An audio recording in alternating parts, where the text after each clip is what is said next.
koy tàmbalee ak réewum Guinée ak information bi nga xam ne nii ñëpp jot nañ ci. li fa xew ci semaine bi passée. alors ci jeextalu ay bés bi ñu génn. ci la ay takk der. jàpp président bi muy Alpha Condé loolu moom defe naa ñiy nelaw sax yeewoo ñu gis nañ ko. xam nañ na mu demee.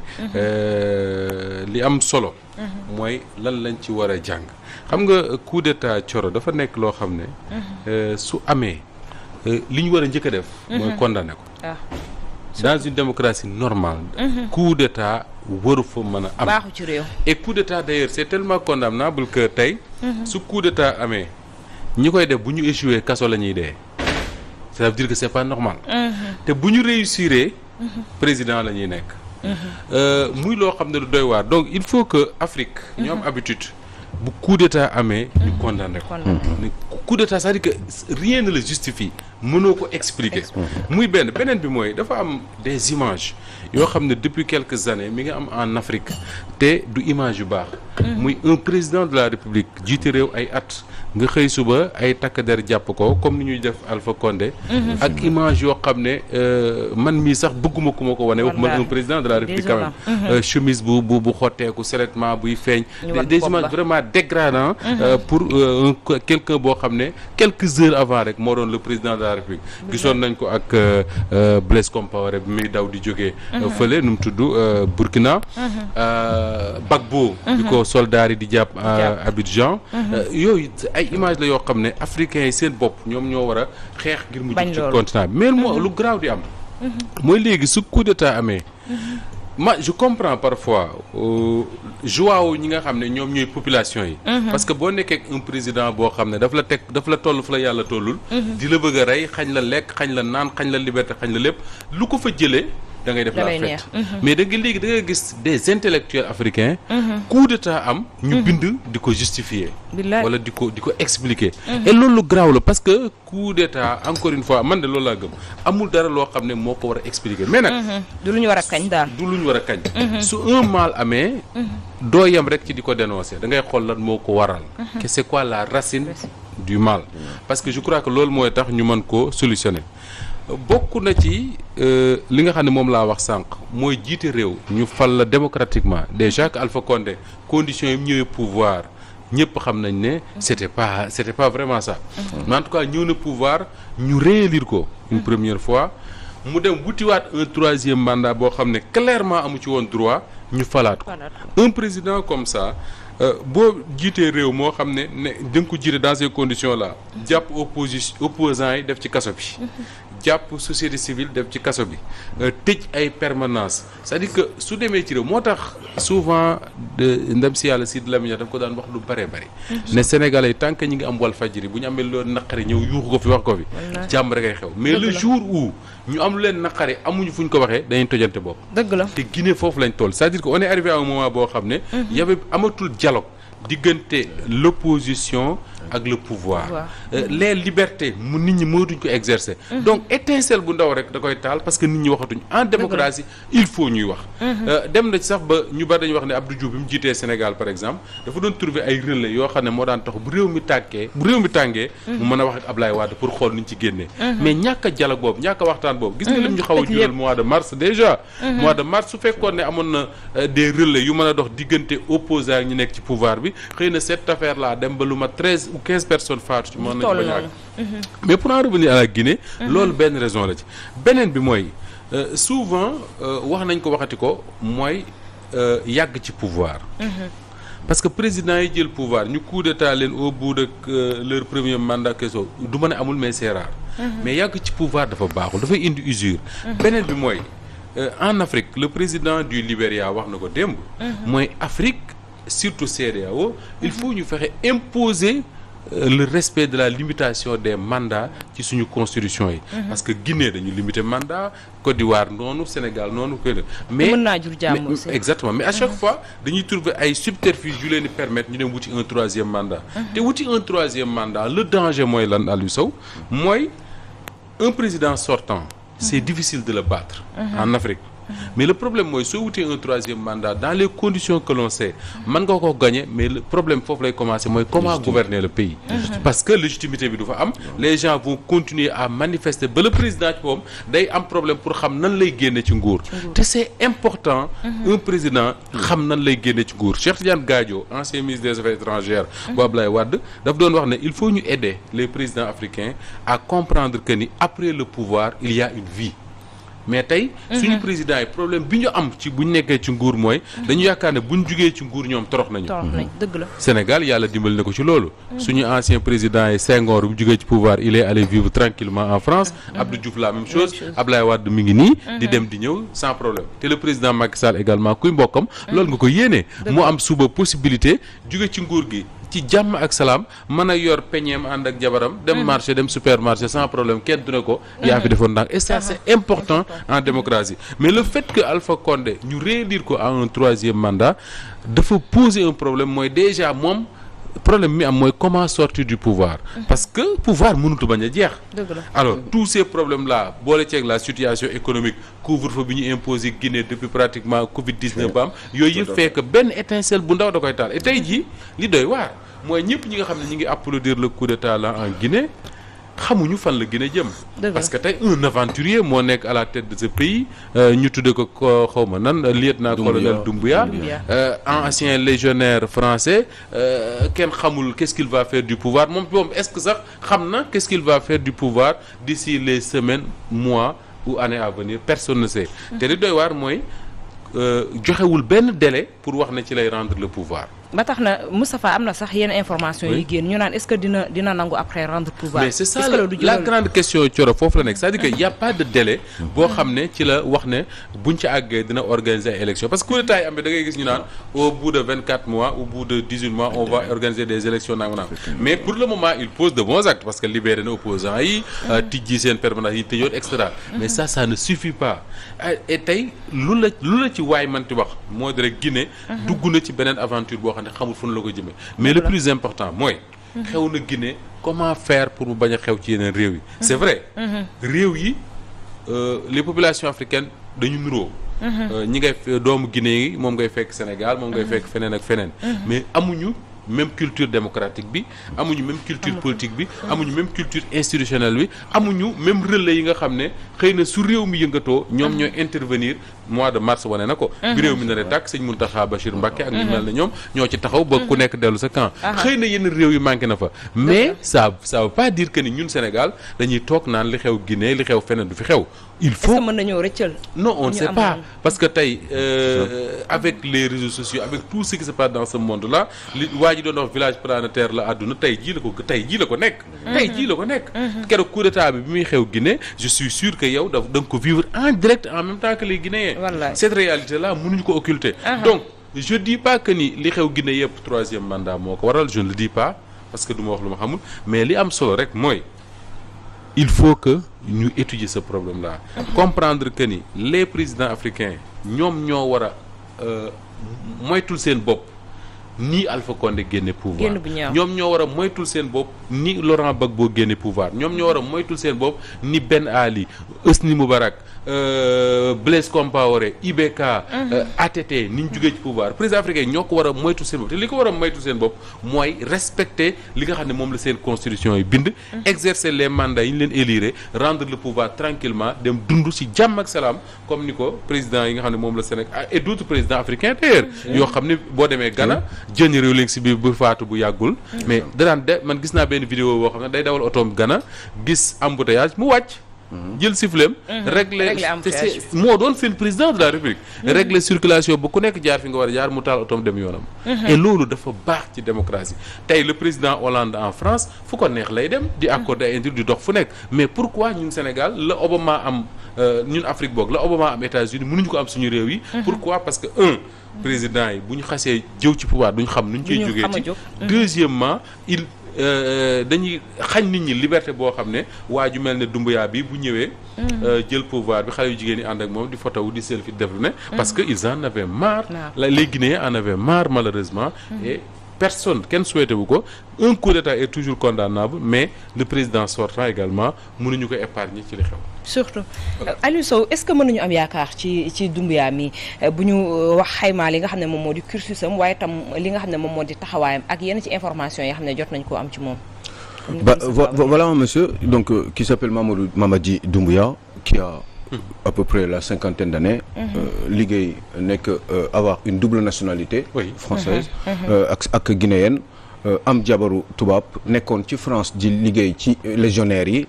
donc mercenaire la pratiquement parce que ñoom la ñuy téye en attendant pour bu France amee ay dëkk yu problème yu am ay dëkk yu am yenn dëkk yi ñu bëgg fa intervenir ñoom la ñuy jiital parce que ñoom ba dem na ba Afghanistan ñoom ñooy jaay seen bopp ci alal pour prendre yenn risques yi nga xam ne bëgguñu ko jëlloo armée yi loolu mooy légionnaire donc ce monsieur à un moment donné Alpha Condé avait besoin da ko soxla woon parce que dafa bëggoon réguler nee na histoire u kii bi loolu nu mu tudd mooy islamiste yi ak yi demee noonu réguler ko et cetera terroristes yi ak yooyu créer le groupement des forces spéciales et ben ñëw taxaw nekk aux côtés sous la soumission du président Condé ba nga xam ne sax da doon am difficulté ak le ministre de la défense ak une partie de l'armée parce que il était assez spécial moo tax xëy na ñu leen doon wooye les forces spéciales donc c'est un monsieur boo xam ne ñëw na taxaw xam naa ni certainement gis na yu bari yoo xam ne jege na ko gis na yu bari yoo xam ne naxari woon na ko ci Alpha Condé et puis gis na certainement population bi li ñuy dund mu def ce fameux coup d'état là qui est justement déplorable partout ci àdduna bi parce que démocratie àndul ci loolu mais en même temps aussi il y a deux formes de coup d'état je crois que ci diggante ci y a le coup d'état constitutionnel et le coup d'état physique bi nga xam ne moom la nit ki def kan moo def coup d'état constitutionnel mooy le président yi nga xam ne mooy surtout c'est les présidents sortants en général qui veulent toujours s'adjuger un troisième, un quatrième ou un cinquième mandat. Mais en même temps aussi, moi j'aimerais bien qu'on réfléchisse sur les mandats en général. Est-ce que parce que quand même bon, il faut que nous pousse xel yi un peu plus loin. Qu'est-ce que c'est qu'un mandat? Un mandat pourquoi? Est-ce que véritablement limitation mandat am na solo ci démocratie surtout dans un pays, dans les pays en voie de développement dëkk yi nga xam ne dañu teg xalaat la je voudrais juste qu'on y réfléchisse parce que des fois aussi dama naan ñun suñu dëkk yi on n'a pas besoin forcément d'une limitation des mandats on a besoin justement de gens bons Moussa de gens généreux et on a besoin d'avoir des institutions solides avec des présidents bons qui respecteraient justement nos populations qui partiraient ñoo xam ne dañuy jóg rek pour privilégier le développement du pays la construction de ce pays parce que xam nga dëkk yi dañu leen di développer est-ce que on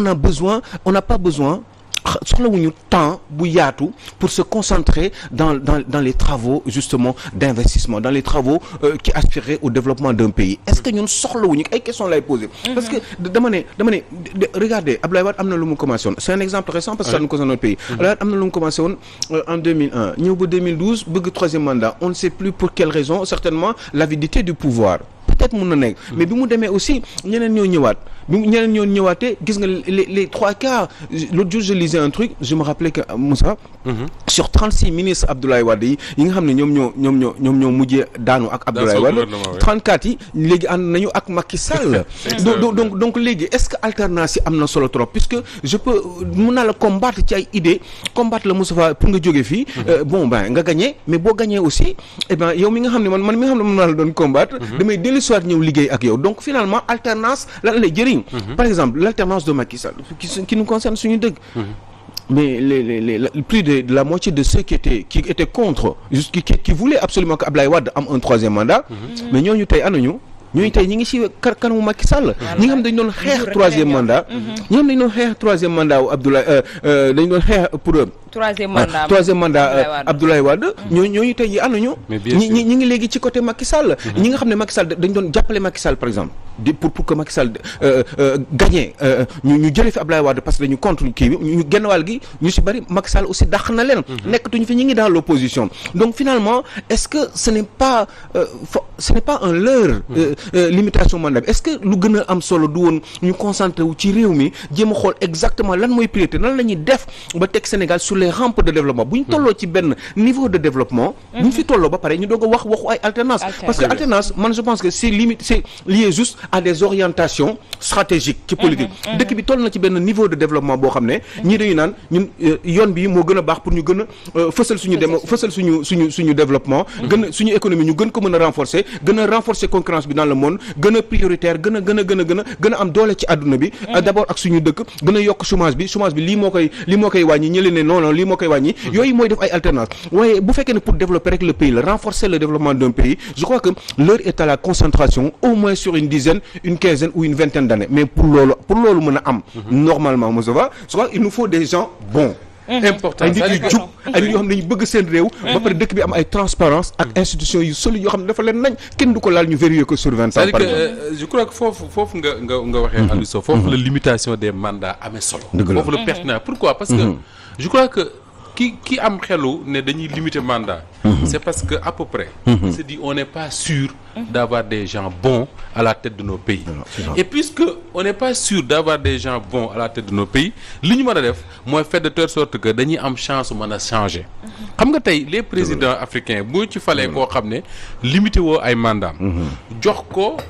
l'appareil d'État ak tout ce que cela représente muy fal di folli di buur di bumi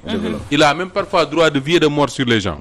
am kees goo xam ne lu ko neex mën na ko ci def kooku soo limité wul ay mandat wam d'accord dina la noot di falu ba saa yu ko neexee doo ci mën dara ak lu mu mënti def parce que wax naa la sànq ne la battre un président sortant en Afrique c'est extrêmement difficile parce que xam nga France par exemple Aliou Sow que tu connais très bien xam nga ne ka ko jiite xalaatul di jël alalu français yi di ko campagne mais di ko téyewul sax fonds politique yi xalaatul di jël les moyens de l'État français di ko campagne su dee dem campagne il part sur une même ligne de départ ak ses opposants xam nga kooku tey bu ñu ne woon limité wuñ seeni mandat sax tey jii nit mën na jóg am chance bu battre ko la preuve am nañ président bu def benn mandat osé wul dem wuti beneen mais ñaar sax Sarkozy ak François Hollande Sarkozy def nañu battre ko Hollande il n'a pas voulu aller chercher un deuxième mandat xam nga réew yooyu limitation des mandats dara am fa solo mais fii ñu nekk ñun il faut limiter les mandats. Ça nous donne la chance. Ça nous donne la preuve d'immaturité là kon. Ça veut dire que ñun on peut reconnaître que ñun les Africains on est immatures. Ça nous donne la chance de pouvoir bu Aliou Sow nekkee ci président yore lépp bu ñu limiter ay mandats ça nous donne la chance su fekkee ne baaxul ñu ne kii kat on espère bu ñu àggee moment sàngam dinañu abal faatu ñëw jël bu faatu tanewul ñu ñëw keneen ñëw jël on trouvera le bon président suñ ko deful je termine suñ ko deful dinañ li xew Guinée mooy xew dëgg la avoir un président boo xam ne da nga ko fal kenn limité wul ay mandat muy falu di falu les gens en ont marre dañuy génn ci mbedd bi xeex ak moom comme li Burkina def ak Blaise Compaoré wala benn Doumbouya ñëw jël le pouvoir c'est important en Afrique la limitation des mandats ci fii ñu toll nii fii suñu niveau de démocratie toll je parle pas de la maturité des Africains ils peuvent être très matures mais suñu niveau de démocratie fi mu toll il faut limiter les mandats est-ce que liéwul à la maturité est-ce que démocratie du lu ñuy non c'est une culture c'est quelque chose qu'on apprend processus la xam nga bu ñu la Sénégal réew boo xam ne depuis 1800 ñu ngi voté ça veut dire que ñun tubaab yi jàngalu ñu démocratie am na luñ ci def on a connu 2 alternances tey ji man dama naan souvent sax la démocratie au Sénégal tey mënuñu ko vanter ci naan alternance def nañ ko on l'a fait d'autres pays africains on l'ont fait li am solo mooy ñun suñu démocratie lan la ñuy mën a aider ci suñu yóbbuñu ci kanam par des institutions solides par un président boo xam ne la ñu ko sant ma nga ca et cette possibilité de contrôler ba xam la gestion elle est transparente ou pas pour man c'est important beneen bi Aliou Sow mooy nee nga coup d'état ñaar moom et je suis parfaitement d'accord ak yow coup d'état constitutionnel ak coup d'état militaire bi am Guinée mais li doy waar mooy boo xamee benn organisme bu mel ne CEDEAO ñu xam ne constitution wu Guinée dafa interdire président wu 3e mandat constitution wu Sénégal noonu constitution wu beneen réew noonu cette CEDEAO là un président parmi les présidents yi nga xam ne ñoo bokk CEDEAO ne man damay wuti un 3e mandat kenn condamné priver les populations de leur liberté de dire non jël la police wala l'armée wala les forces spéciales yi Doumbouya jiite ñu tirer sur les populations CEDEAO toog di seetaan l'opposition la société civile en Guinée bind CEDEAO plusieurs fois pour alerter leen ci li leen di teg ñu toog di seetaan coup d'état militaire am CEDEAO ak ñoom président Macky Sall ne du ci dal on condamne je dis que c'est pas possible il faut booy condamner bee rek da ngay condamner bële sinon CEDEAO day donner xam nga lan lay joxe image ni ñu ko daan waxee dans les années 90 là un syndicat de chef d'État boo xam ne comme disait Sidi Lamine li ñu def mooy ragal ma sa ginnaaw ma ragal sa bos c'est aussi simple que ça tey jii nii suñu condamné woon li doon xew Guinée avant ñu agsi coup d'état bu ñu condamné ko ñu comprendre mais le Sénégal ak tout ce que le Sénégal représente dans la sous-région moi je comprends le président Macky Sall parce que les réalités entre les deux pays dafa xaw a doy waar il y a tellement de population tellement de déplacement de population diggante Guinée ak Sénégal il y a tellement de Sénégalais qui vivent à Conakry il y a tellement de Guinéens qui vivent à Dakar que ni président Macky Sall parfois day am problème pour se prononcer sur ce qui se passe en Guinée parce que étincelle bu ndaw mën nañ fayu ci Sénégalais fa nekk on l'a vécu en Mauritanie 89 c'est vrai mardi boobu Sénégal yëpp a ngi koy fàttaliku. c'est vrai alors yooyu mooy tax souvent duñ bëgg di intervenir mais la CEDEAO surtout. comme l'a dit hier George Weah président au Libéria. Le seul ballon d'or africain bi ma xam ba léegi. il faut arrêter. limiter les mandats respecter la constitution. on a beaucoup de choses à apprendre te ñi nga xamante ne ñooy tubaab yi d'une part ci wàllu li nga xamante ne moom la ñuy diriger réew parce que bu ñu xoolee suñu dirigeants africains yi toujours dañoo assoiffé de pouvoir ñëpp a ko xam te noonu la ñu assoiffé tamit ci wàllu deniers publics parce que ci kaw Alpha Condé 30 millions d'euros nga dem di ko yóbbaale ak ñu lay intercepter pour nga bëgg a yóbbu xaalis donc ça veut dire que seen propre intérêt moo leen fi nekkal donc pourquoi dire pourtant am nañ ay modèles fii ci Afrique Thomas Sankara Patrice Lumumba fii ñu bari mais pourquoi ñun toujours noonu la Afrique bi toujours problème yooyu la ñu am duñu mës a doyal gouvernement loolu avec ça nag nan lañu mën a développer bu fekkee loolu la doo doyal gouvernement ça veut tout dire donc peut-être confort bi ngay am bien que yàlla may na la pare déjà am nga kii nu mu tudd sax am nga kii daraja ba pare mais ñoom loolu du leen doy dañuy bëgg accroché wu ci carrément peut-être yi ñu ciy am privilège yi ñuy gën a am foofu moo tax 82 mais monsieur mais kii la ma war a nekk ci xam nga des fois je dis regardez mais la ma war a nekk ci je pense à Abdoulaye Wade Abdoulaye Wade qui s'est battu 26 ans ñëw nekk ci nguur gi 12 ans la ma war a nekk moment boobu Abdoulaye Wade di décider dans sa tête ni moom dafa war a am un troisième mandat qu'est-ce qui habite ces présidents de la République muy Alpha Condé pareil à un moment donné maa ngi dégg avocat boobu Diallo la xaw ma lan Boukounta Diallo la dégg mu wax benn wax nen dafa dajeek Alpha Condé ñuy waxtaan ci mbir mi Alpha Condé mu ne ko mu conseiller quoi li mu xalaat ci limitation mandat yeeg yooyu quoi Alpha Condé àndul ak moom ci wax gi mu ne ko date élection yi bul sonal sa bopp date élection yi teg nañ ko ba pare loolu la ko tontu quoi ci conseil yi ko Boukounta doon jox vous vous rendez compte ki nga xam ne moom tam ñaata at mi ngi xeex contre Sékou Touré tubaab bi jàppale ko fexe ba gis ngeen moom ni mu ñëwee ci nguur gi yaa ngi koy wax sànq ak Cellou Dalein Diallo diggante premier tour ak deuxième tour rek Alpha Condé premier tour bi Alpha Condé 18% la amoon Cellou am 42% deuxième tour bi Moussa xool ñu def ko deuxième tour ñaari weer lañ ko def ñaari weer la ñu xaar pour lijjanti problème pourtant bi bañ ñoo xoj ñu ngi doon waxtaan léegi ci wàllu tamit fii ci Sénégal bu ñu revenir ak li nga xam ne moom moo di coalition yi comme ni ñu koy waxee PDS tam xëy tay jii ni ki démb rek ñu xam ne taxawal na ñoom tam seen coalition alors Boukounta Diallo bala may pare Boukounta Diallo ay ñoom Maître Ousmane Ngom Aïssata Tall Sall Amath Dansokho Abdoulaye Bathily ak yeneen sénégalais ñooñu li tax seen wax am solo ci contexte bu mel nii mooy ñoom c'est des amis d'Alpha Condé ils l'ont défendu et j'en connais des journalistes sénégalais d'ailleurs qui sont très proches d'Alpha Condé yoo xam ne pendant les moments de galère ñoom dañu àndoon ak Alpha Condé et souvent buñ lay nettali Alpha Condé l'homme qu'il était ak ce qu'il est devenu da ngay naan mais attends la question que pose Aliou Sow mooy qu'est-ce qui se passe pour que Moustapha Diop quand il n'a rien il est bon il est truc on lui donne benn parcelle de pouvoir bu ndaw mu bëgg a noot nit ñi ça je crois que africains yi war nañ ko jàng je sais pas comment je ne suis pas psychologue xaw ma qu'est-ce qu'il y a dans leur tête mais lu ñu war a jàng la pour xam qu'est-ce qui explique ça en tout cas il y a un problème alors coalition bi pour en revenir à nos affaires là quotidiennes coalition bi démb ci guddi en tout cas ci démb ci la benn communiqué génn ñu ne dañu teg une nouvelle coalition électorale coalition boobu PDS bu Ablaye Wade mi ngi ci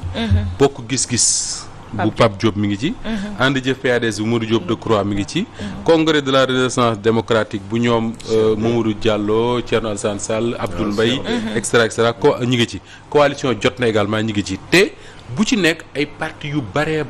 la li tax may insister ci parti yu bëree bëri yooyu mooy le PDS exemple ma lay jox le PDS d'abord lan moo tax bokkuñu ci coalition Yewwi Askan Wi bi ñoom Khalifa Sall Ousmane Sonko Déthié Fall Babacar Diop et cetera lu tax le PDS dañu expliquer ñoom ne c'est pas pertinent ils disent même que c'est illusoire am une grande coalition de plusieurs partis pour une élection locale ñoom li ñu bëgg mooy une coalition de quatre grands yi ñu ko tuddee au début. ok loolu bokk na ci c'est la raison fondamentale bu tax PDS jóge ci bokkul ci Yewwi Askan Wi le même PDS tey moo nekk ci coalition boo xam ne li ciy nekk ci parti boo ko wàññee mat na fanweer. c'est ça. day jaxase xel yi. lënt-lëntëng ci. oui lënt-lëntëng gi alors cela veut dire simplement quelque chose de simple. mooy le PDS peut-être bokkuñu ci coalition Yewwi Askan Wi parce que bii ñu bokk nii dañ ci am lu am solo ñoom waa PDS mooy dañ ci am un rôle de leader dañuy nekk moteuru coalition bu bees bi ñu nekk te bul fàtt ne PDS ak bokku gis-gis ay parti la yoo xam ne fi mu nekk nii ñuy wax ñoom dañu yor ay maire ak ay président de conseil et que xëy na bu ñu àndoon ak ñoom Sonko ak ñoom Khalifa Sall ils ne sont pas sûrs que ni bu ñuy investir seen maire yi dinañ nekk candidat Yewwi Askan Wi te fii ils sont à peu près sûrs que ni ñoom seen maire yi am nañ chance su garde ko donc mbir yi day commencer di leer tuuti beneen bi mooy souvent bi ñu tegee Yewwi Askan Wi bari na ci ñi nga xam ne moom laa la limal fii ñoo xam ne dañu reprocher parti bu mel ne PASTEF par exemple de Ousmane Sonko ne dañuy ànd ak ñoo xam ne dañ ne woon ay système bi la ñu bokk te ñoom ay anti système lañ duñu ànd waruñu ànd ak ñooñu parce qu'ils ne défendent pas les mêmes valeurs alors problème Aliou Sow boo xoolee congrès de la renaissance démocratique parti wu Abdou Mbaye mi ngi ci Abdou Mbaye bi mu nekkee premier ministre Macky Sall bul fàtte li mu daan wax sur la gestion du pouvoir par Ablaye Wade et les libéraux les libéraux yi nga xam ne ñoo ànd ak Abdou Mbaye tey ñoom ñoo fi tegoon motion de censure pour daaneel gouvernement Abdou Mbaye en décembre 2012 parce que nee nañ Abdou Mbaye ba après jugee Tchad moo jël xaalis ba mu yoroon def ko ci banque am donc problème beneen bi boo xoolee parti bi ñu tuddee République des valeurs bu Thierno Alassane Sall Thierno Alassane Sall dama lay delloo ci benn livre bu mu bind tuddee ko oh là là ça m'échappe là son livre sur le pétrole que j'ai lu ba pare waxtaan ceeg moom parce que dama ko interviewé fii sur le livre boobu boo ko liiree Thierno Alassane Sall li mu ci yàq Ablaye Wade ak partem ci ni ñu yore woon yor gu bon bu ñu yore woon Sénégal donc Ousmane Sonko waxagul lu toll noonu alors ñooñu ñoo ànd tey donc il faut que le débat soit clair tey kenn mënatul parmi ces gens là reprocher Pastef ak Khalifa Sall ne dañu ànd te waruñoo ànd parce que kii système la kii anti système la parce que ñii la même chose la ñu def le PDS ne peut plus reprocher à Yewwi Askan Wi que ne dañu ànd ci coalition boo xam ne suppu kànjal dañoo bari parce que ils ont fait la même chose c'est ça la vérité li am solo mooy tey dafa mel ne carte gi également mi ngi leer et ça c'est important ñi mën a ànd ña ngay ànd man je l'ai dit vendredi defe naa fële la ñu toogoon j'ai dit que ni li ma gis mooy lëngoo koo neex nu ñu koy wax lëngoo koo déggoo exactement ñi déggoo ña ngay ànd bu ñu demee sénégalais yi ñoom ñooy àtte parce que carte gi dina leer parce que imaginez tey tu as coalition opposition bi tu as trois grandes coalitions disons Yewwi Askan Wi bu waa PDS ak bu waa Gëm Sa Bopp j'espère que li ñu wax ne c'est une grande coalition c'est une grande coalition donc ak la coalition au pouvoir muy Benno Bokk Yaakaar c'est les grandes coalitions qui vont se faire face imaginez Dakar ñu ne 4 candidats ñoo fi nekk pour être maire de Dakar pour les Sénégalais pour les Dakarois le choix sera facile jërul sonn ku nekk da ngay dem tànn gëbu et ça pour man c'est important et maa ngi la doon wax d'ailleurs incohérence yi ngay lire parfois ci homme politique yi soo xoolee par exemple coalition mel ni Gëm Sa Bopp lan moo tax ñu ne duñ bokk Yewwi Askan Wi parce que nee nañ bi ñuy tànn couleur yi ak logo ba xaw ma lan ak lan ñoom waxuñu leen ko consulté wu leen ci te yooyu dafa nuroo ak les couleurs de Pastef et de PUR et du Parti socialiste disons de Khalifa Sall mais la coalition bi nga xam ne moom la Bougane Gueye taxawal nan la tudd Gëm Sa Bopp le nom vient d'où du mouvement de Bougane donc Bougane li mu bañal ñële ils se sont pliés sur li mu bañal ñële moom lañ ko defal fii muy incohérence yoo xam ne souvent da nga koy gis ci homme politique et ça pose problème vraiment. Moustapha est-ce que loolu du expliquer que ñoom ñëpp intérêt moolal li ñu bëgg a jiite parce que soo tuddee Yewwi Askan Wi gis nañ ci ay intérêt yoo xam ne nii cité nga ko bu ñu nee tam coalition bi nga xam ne waa PDS ñoom ñoo bëgg a doon leader bi ndax li ñu wane mooy que ñoom dañu bëgg a doon leader ci li nga xam ne moom moo di ci élection yi di ñëw pour ñu bañ a mën a perdre li nga xam ne moom moo di yenn ci gox ak goxaat yi ñu jiite bu ñu ñëwaatee ci gëm sa bopp ak Bougane Gueye Dany itam loolu la ñu wane waat est-ce que kon intérêt lalul li nga xam ne nii moom mooy élection yi ñu jëm te est-ce que askan bi war nañoo mën a bàyyee seen xel ci ñoom puisque bu ñu gisee à chaque fois ni ñuy doxalee Thioro dama lay wax baatu wolof bu simple wolof moo ne mag du fecc ci yàlla naa dee c'est-à-dire que parti politique bu ñu taxawal rek sa mission première mooy conquérir le pouvoir et le conserver loolu mooy essence su parti c'est-à-dire que kuy créer parti da nga naan damay créer parti pour jël pouvoir su ma ko jëlee ma teeku donc intérêt wu parti la coalition yi intérêt wu parti moo tax ñu koy taxawal maintenant le plus important mooy est-ce que mën nañ réconcilier mën nañ concilier intérêt wu parti yi ak intérêt wu population yi lii nii ñu taxawal coalition ku nekk défendre say intérêt dara newu ci dara nekku ci mais li am solo mooy est-ce que seen intérêt yooyu buñ ko réglé ba pare dinañ teg intérêt wu population yi au-dessus de tout cela mooy lan mooy teg des maires yoo xam ne ils ne seront pas comme Moustapha Diop mais comme Aliou Sow qui servent les intérêts des populations point final mais parti politique moom Thioro c'est vraiment su may dégg Sénégalais ñu naan seen intérêt moo leen tax a jóg ree daf may jàpp parce que biñ koy teg seen intérêt moo tax seen intérêt mooy lan mooy dem ci pouvoir maintenant buñ jëlee pouvoir bi nan lañ koy def loolu moo am solo parce que bu fekkee ne da ngay fal maire pour que mu jël maire bi servir ko boppam ak njabootam jaru ko dëgg la mais bu fekkee ne nit dafa bëgg a nekk maire pour servir sa population jar na ko mais nag naan parti politique seen intérêt tax a jóg moom je crois que ku koy wax da ngay rêver rek parti boo gis intérêt ma ko tax a jóg mais suñu tuddee ñetti ba ca France ak bi ci Sénégal la yem suñu tuddee ñetti coalition yi est-ce que mën nañu indi nërmeel ci gouvernement bu tey bi est-ce que mën nañ leen a xañ su boobaa local yi alors am na solo parce que élection locale waxoon naa ko fii ma ne suffrage universel direct la bii pas mooy dañ naan jëppal derkale ku bëgg a nekk maire Aliou Sow ak Fatou ñu jàkkaarloo ñu voté et c'est important pourquoi parce que léegi dootul nekk dañuy fal benn liste ba pare parti bi ñëw ne tànn ne diw mooy nekk maire léegi population yi ñooy voté seen bopp et loolu dafa am lu mu indil mooy tey jii kenn mënu la wax que ni ça va se passer amande mënu ma que ça va se passer exactement comme ça que ni Dakar diw mooy gagné wala Benno Bokk Yaakaar mënuñu ko daaneel je peux pas l'affirmer li ma xam daal mooy on va vers des élections intéressantes te li ma gis nit ñi daw wutee ko nu ñu koy waxee sax inscription yi pour bokk ci liste yi ça veut dire que ni ça les intéresse et pour man c'est important te enjeu bi mooy tey on va voir parce que l'intérêt bu ñu àggee foofu Doudou Wade mi ngi koy wax démb et il a raison doonul nekk ne Aliou Sow a tant de mairie le parti de Fatou a tant de mairie intérêt bi newul xam intérêt fan lay nekk mooy bu ñu voté ba pare dañuy xool parmi les Sénégalais qui ont voté ban pourcentage la ci Benno Bokk Yaakaar am ban pourcentage la ci opposition bi am parce que bu fekkee dañu xool ñu ne opposition par exemple am nañ ñi leen voteel boo xoolee ñëpp 50% yi wala 52% yi ci opposition bi ci candidat opposition bi lañ voté même bu ñu gañewul mairie yi mën na nekk 40% wala 49 wala 45% ci côté Macky Sall lañ voté loolu dina jouer ci bopp président de la République pour législative en 2022 mais également pour la présidentielle de 2024 ñu ngi ruumanaat naan élection yooyu bu moytul du am dégg nañ ay journalistes yu mag fii ci Sénégal daal koy yëkkati ci yenn lan mooy journaliste yu mag ay caaxaan la journaliste yu mag ñu ngi ruumanaat ça veut dire quoi journaliste yu mag Thioro c'est-à-dire que gis nga Sénégal dañu tàmm benn affaire c'est-à-dire dañuy jël Moustapha Diop yóbbu ko fu mu àggul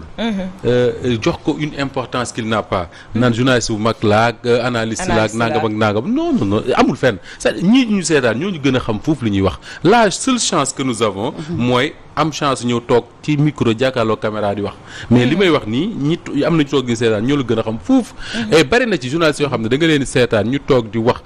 ci Guinée ba géex wax ci Sénégal ba géex li ñuy wax yàlla xam na ne dara amu ci tey jii affirmer ne les élections doivent man de du ma ko affirmer et je dis pas que dana am je dis pas que du am ce que je sais mooy am na un calendrier électoral bu ñu teg. wax nañ ne élection yi dinañ ko teg le 23 janvier 2022 loolu mooy les faits. maintenant koo xam ne da ngay wax ak président Macky Sall wala keneen ba mu ne la du am. moi j'en sais rien du tout. mais pour man su ma nekkoon ci coalition wala ma jiite parti. je me prépare tout de suite à aller aux élections en 2022. parce que loolu am na fi. journaliste yi ngay wax naa journaliste yu mag taxawoon nañ fii wax ne présidentielle du am nangam ak nangam ñenn ñi préparé wuñ ni ñu war a préparé woo dem di toog di leen déglu bañ ne kut ne joon ñu ne élection am na c'est vrai. est-ce que yéen a ngi fàttaliku yooyu bu baax c'est-à-dire que Sénégal on affirme tellement de choses et après on prend pas le temps d'aller voir est-ce que li Moustapha waxoon en 2020 je ne sais pas quand les faits wax nañ ko jox nañ ko dëgg wala déet on oublie boo lëgee la même Moustapha ñëwaat toog ci plateau waxaat loo xam ne amul c'est-à-dire que nit booy wax da ngay am ay faits yoo koy teg mais journaliste dañuy wax dañuy def li ñuy tuddee météo c'est-à-dire que xalaat naa do am mais ni ma amee droit xalaat noonu la Aliou Sow amee droit xalaat noonu la maire bii di ñu seetaan amee droit xalaat c'est tout maintenant les faits c'est que il y a un calendrier électoral qui a été établi wax ne élection locale yi le 23 janvier 2022 lay am ku ci man day su ma jiite woon coalition damay préparer wu ay yële suñ demee ne ba àgg ñu ne président Macky Sall nee na wala boog waxtaan nañ ne mënta nekk dañ koy dàq beneen ñu ne journaliste bu ko waxoon kon wax na dëgg mais toog fii naan am na journaliste bu mag bu ko wax journaliste bu mag mooy lan mais Moustapha ak ni ñu xamee ni ay quelques mois journaliste rek la journaliste xam nga mooy journaliste mooy kii collecter information traiter ko diffuser ko c'est vrai loolu mooy journaliste amul bu ndaw bu mag ils font le même travail non mais attends non Moustapha man dama lay nangu non man ñi ma mën a considérer xam man ñan lay considérer ay journalistes yu mag mooy journalistes yi nga xam ne denrée bu rare la dans notre pays mooy journaliste def de l'investigation il y a des journalistes yoo xam ne ils font de l'investigation c'est-à-dire que def ay enquêtes di rechercher loo xam ne xamoo ko mais toog ci télé rek di analyser actualité coro ku la ko jox nga def ko ku la ko jox nga def ak sama manière bon bu ñu ma ci loolu ba tey jii comme dina am ak du am ba tey vraiment il faut arrêter ça man ci la mag quand même ci lay ñuy desandi ndax bu ñu xamee ni li nga xam ne moom moo dese nguur gi pour élection yooyu am ay quelques mois la est-ce que nguur gi ak ni coalition yi taxawee muy ñetti coalition yoo xam ne mën na koo sonal est-ce que dina am jumtuwaay yi nga xam ne yëpp moom mooy yell pour mën a dem ci coalition yooyu jéem leen a tas wala yeneen ak yeneen ndax bu ñu xamee ne dina ko bëgg a tas ku mel ni Macky Sall dina bëgg a dem jaxase leen ak loolu ce qui est sûr moom mooy le pouvoir va essayer et d'ailleurs bari na ci parti yoo xam ne soo gisee ñu ragal coalition loolu moo tax parce que dañ naan dañuy bokk ci coalition ba ci biir ñu xëcc parti wu Fanta xëcc parti wu Aliou Sow jox leen dara ñu toog bari na ñu ko ragal donc le pouvoir va essayer mais li am solo pour man mooy l'électeur sénégalais boobu moom moo yor kaddu gi man bokkuma ci ñi gëm ne tubaab yee tànn ak jinne yee tànn ak non man pour man sénégalais yi ñooy dem voter tànn te bu voter tànn jotee ñoom ñooy xool ne Dakar gi Fanta moo fi candidat Fatou Diouf Faye Aliou Sow ñett ñi kan moo ci gën ci Ndakaaru c'est point final waa Ndakaaru tànn après ñu jàll leen l'essentiel mooy le choix se fasse dans la transparence mooy respecter processus bi ñi war a bindu ñi war a am carte ñi war a voter ñu wàññi bu jeex c'est aussi simple que ça mais mystificateur yi mel ne Moustapha toog ci télé bi naan nangam man de vraiment dinaa ci bàyyiwaat xel c'est vrai parce que tamit ni nga ko waxee dëgg la à chaque fois da nga fiy gis koo xam ne nii dina toog ci télé bi wax loo xam ne nii soo demee ba ca cappaandaw ga xëy na loolu di am wala su ko waxee tey jii di nga gis keneen koo xam ne dina génn suba ne kii li mu wax amul tegaat ci ay yeneen idées yoo xam ne nii dalay leer li kii wax démb li kii wax tey moo gën a tegu man parfois damay seetaan télé et ça m'amuse may seetaan télé ci Facebook par exemple di lire ñi nga xam ne ñooy commenter wax ji yenn saa yi da nga ciy gis loo xam dalay leer ne kii li muy wax nii moo la ko gën a xam moo la ci ëpp xam-xam fuuf bërki démb am na benn journaliste buy wax nii ci télé di wax ci Guinée ak affaire yooyu ma gis benn waaye bi nit suuf ne ko mais yow li ngay wax nii yëpp François Soudan moo ko bind dëgg la dama lay dëgg la ne ko yow li ngay wax nii yëpp François Soudan moo ko bind c'est vrai tu vois ce que ça fait c'est vrai mu mel ni kon moom day jëgaani fee xam-xam doog ñoo indil ñun c'est vrai li ngay wax ni dëgg gu wér la parce que jour boobu noonu commentaires yi lépp da ngay gis ne yenn ci 85% ci commentaires yi day xaw a négatif ci kaw ñi nga xam ne ñoom ñoo toog di seetaan seen biir kër ñoom xam nañ ne kii li muy wax nag xëy na lépp teguwul wala ci xalaati boppam rek lay waxee li ñu toog di ko wax fii am na ñu toog Guinée Conakry di ko seetaan c'est vrai dégg wolof comme yow di ay sénégalais sax xëy na comme yow di ko xool naan kii di muy wax amul lii amu fi dëgg la yenn saa nga toog fii di wax non dafa jar a sóoraale et souvent en tout cas man j'ai peur de ça yaakaar ne xam nga lépp toog di wax lépp loolu nag tey moo tax nga war a nangu Moustapha yaay journaliste bu mag non man journaliste la man je dis souvent que man benn lenn rek laay revendiquer comme fonction mooy journaliste la journaliste la c'est vrai te aussi li mu wax nii kenn mënu ci teggi loxo waaw mën nañ ci duut baaraam bu baax a baax ba tax na foofu la ñuy terminer journaliste daal am na ñoo xam ne ñoo ëpp expérience seeni xam nga wolof nee na ku la jiitu ci néeg bu lëndëm wala lampe ba voilà exactement c'est-à-dire que am na ñoo xam ne ñoo expérience ñeneen ñi parce que ñoo ci gën a yàgg métier nag ku la ci gën a yàgg ëpp la ci expérience c'est tout à fait normal mais de là à dire que ni diw journaliste bu mag la Aliou Sow bu mag la Moustapha bu ndaw la Fanta bu mag la kii bu ndaw la man de góomu lool sincèrement góomu lool et d'ailleurs le journaliste mooy kii wuti information te ñun ñii ñu bari ci ñun wuteetuñu information non nañu waxante dëgg rek ñi wuti information mooy les reporters là ngay gis ci wàcc ci terrain bi yor seen caméra seen micro fu nekk ñu dem fa di wuti information di andi ñooñ pour man ñooñ ñooy les vrais journalistes ñooñ ñoo mérité le respect mais toog ci clim devant les caméras di wax lu la neex moom ñëpp ko mën Moustapha foofu la ñuy jaaree di la tàggu balaa Fatou Diouf Faye mbaa yaa ngi wàcc ci terrain bi rek en tout cas maa ngi lay gërëm baax di gërëm Aliou Sow ma yàq nelawam yi tey mu ñëw nga ñu ci waxtaan wi Fatou ak Fanta di gërëm ñëpp ñuy seetaan et puis di jéggalu su fekkee ne am na lu dëng ci wax ji jubluwuñ ko ci waxtaan rek ku nekk ak nga gisee yi nekk Ziguinchor surtout nu mu tudd sax Sagna Marie Sagna maa ngi koy nuyu baax di nuyu mbokk yi nekk Chine également ak benn sénégalaise ma woowee dem Suède sénégalo-gambienne oui Sweden sax la lay wax d'ailleurs voilà di ko nuyu bu baax di leen ziar ñoom ñëpp incha allah da nga bëri ay soppe su ci xajee vendredi ñu dajawaat mais bon vendredi day jege màggal waaw voilà day jege màggal gi on verra avant màggal voilà on verra incha allah yàlla baax na yàlla nañ fi yàlla bàyyiwaat bon ñu daal di dellu siwaat ci biir plateau bi comme ni ñu ko annoncé sànq rek li nga xam ne moom moo di revue des titres la ñuy dikk ak Alioune Sow mu mel ni Libération dafa xëy ci xëtam mu njëkk tey daal di def li nga xam ne ni moom mooy li ñuy wax ci passeport diplomatique ak ñetti fan yi problème bi nga xam ne ni jur na ko ki nga xam ne ni moom moo di kilifa mi nga xam ne dafa bokk ci Y'en a marre ñu wax ne dinki barkaati démb lañ ko teg loxo ba def na ñetti fan ci fi nga xam ne moom moo di ca dikk waaye kii di naataangoom boobu di Simon Kouka moom tam jot nañ ko teg loxo naka noonu itam ñi nga xam ne ñoom ñooy ñaar ci député yooyu di wuyu ci turu Mamadou Sall ak ki nga xam ne moom moo di Boubacar Biaye ñi nga xam ne dañoo nekk ay député yu faree ci Benno Bokk Yaakaar. ndeysaan dëgg la mais en même temps je ne peux m'empêcher de répondre à Moustapha Diop pour lui dire que grand journaliste am na Moustapha grand journaliste am na. am na ndax li mu wax ni moom mii kenn mënu cee teggi dara. am na kii ma dit que je ne suis pas d'accord avec toi. quoi moi je suis pas d'accord avec Moustapha. grand journaliste am na ci réew mi amaana xëy na dañ dul bari. et puis bon en tout il est tellement humble ce garçon mais c'est sûr que dans 10 ans.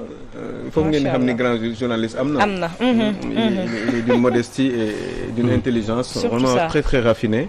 Et puis surtout il a loo xam ne dama ko ñee ci moom dafa tranquille. wallaahi. dafa kii du il est comment dire comme ni nga ko waxee ci olof mooy en fait du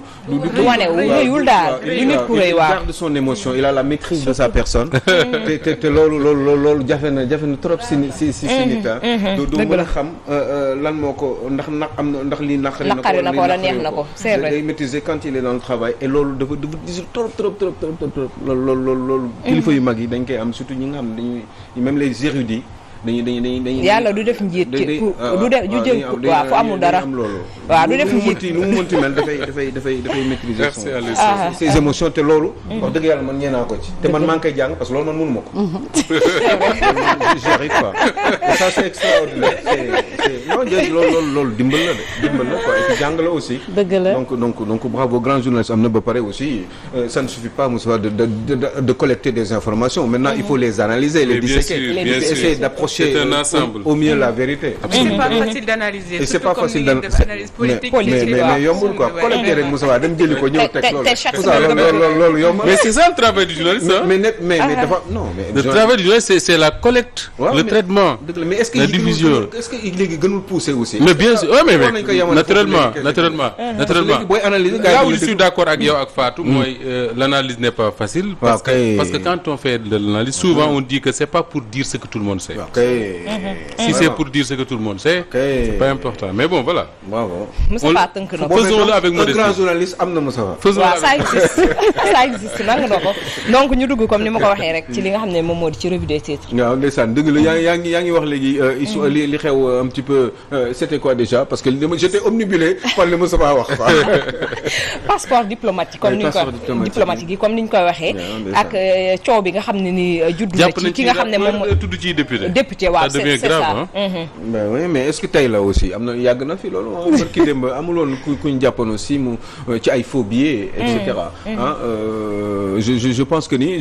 ni Assemblée nationale ay nit kese fa nekk ñooñu ay député la ñu maintenant est-ce que loolu di xew Assemblée nationale ñu jàpp fa ay député yu lever seen immunité parlementaire jël ay rappeurs yoo xam ne wax dëgg yàlla c'est des gens qui étaient reconnus dans ce pays par rapport ak intégrité bi nga xam ne moom lañ leen xamaloon. Bon je crois que ça me gêne beaucoup d'en parler parce que xam nga lu tax parce que ce sont des gens que je connaissais beaucoup Kaw Kilifeu bi je crois que j'en ai parlé. Quand j'ai vu que ni effectivement. Et en dehors de ça c'est des gens bien. mais c'est des gens bien mais qu'est-ce qu'il faut dire en même temps Moussa parce que quand on bu fekkee da ngay prôner benn espèce de moralité xam nga. benn espèce di xeex ñi nga xam ne dañuy yàq alalu réew mi. di ko salfañe di def qui sont pas de bonne moralité yi nga xam ne ni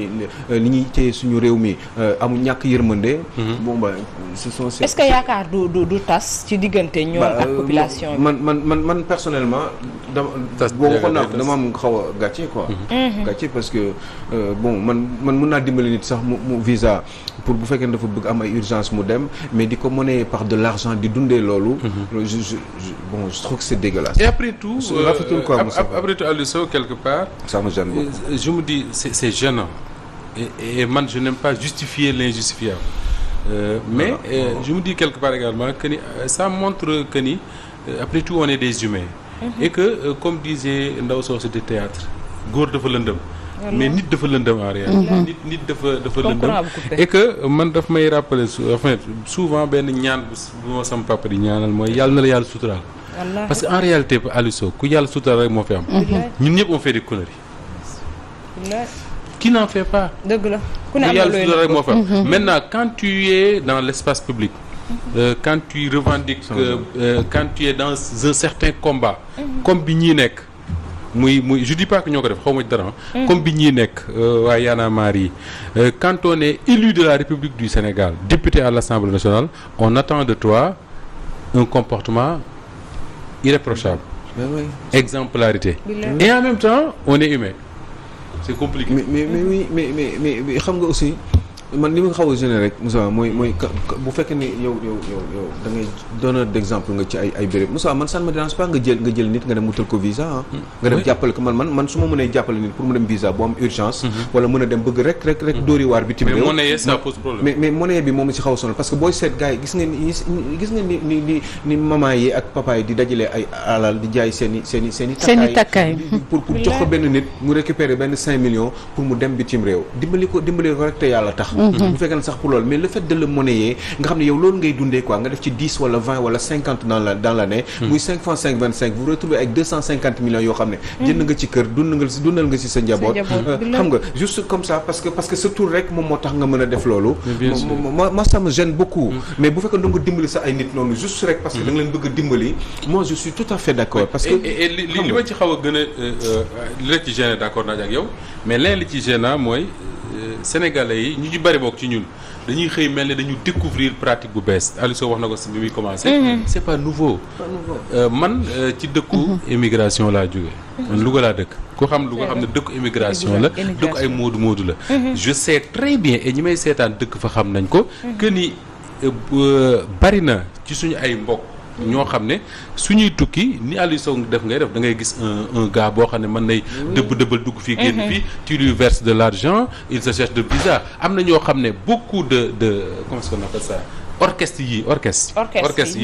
mais bari na des Sénégalais yoo xam ne parmi les musiciens Sénégal du ma tudd kenn parce que bëgguma tooñ ñoo xam ne bu ñuy dem di tëggi concert nangam ak nangam di def ay tournée dañuy yóbbaale coro keneen ak keneen ñu encaissé xaalis ñu dem tukki loolu dafa bëri Sénégal des troupes de théâtre des leneen ak leneen ma ne doo tooñ dem mais ma ne la ñoom ñëpp